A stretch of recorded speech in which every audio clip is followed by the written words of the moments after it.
কিরে ভাই, সেই ভুতুড়ে গ্রাম থেকে কি কোনো আত্মার খোঁজ পেলেন? আত্মার খোঁজ পাবো না মানে? আমরা গেছি আর আত্মা আমাদের সামনে আসবে না, এটা কখনো হয়?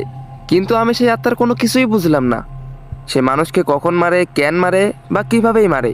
কিন্তু সেই আত্মার কথা শুনে আমরা এতটুকু বুঝতে পারছি যে ওই আত্মার সাথে অনেক ভয়ানক কিছু ঘটেছে। ও আচ্ছা, তাহলে তো নিশ্চয়ই ওই আত্মা তোমাদেরকে বলেছে যে আসলে তার সাথে কি ঘটেছে। আরে না, ওই আত্মা তো আমাদের সাথে ঠিক মতো কথাও বলেনি, উল্টো আমাদের দেখে ভয়ে পালিয়ে গেছে। আরে এসব কি বলতেছো? যেই আত্মা মানুষকে সামনে পেলেই মেরে ফেলে, আর তুমি বলতেছো ওই আত্মা তোমাদেরকে দেখে পালিয়ে গেছে?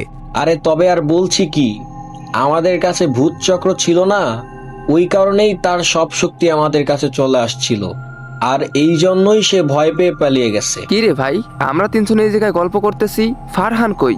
কই আবার, ওই যে ওই জায়গায় দাঁড়িয়ে আছে। কিন্তু আমরা তিনজনেই তো এই জায়গায়, তাহলে ও একা একা দাঁড়িয়ে ওই জায়গায় কার সাথে কথা বলতেছে?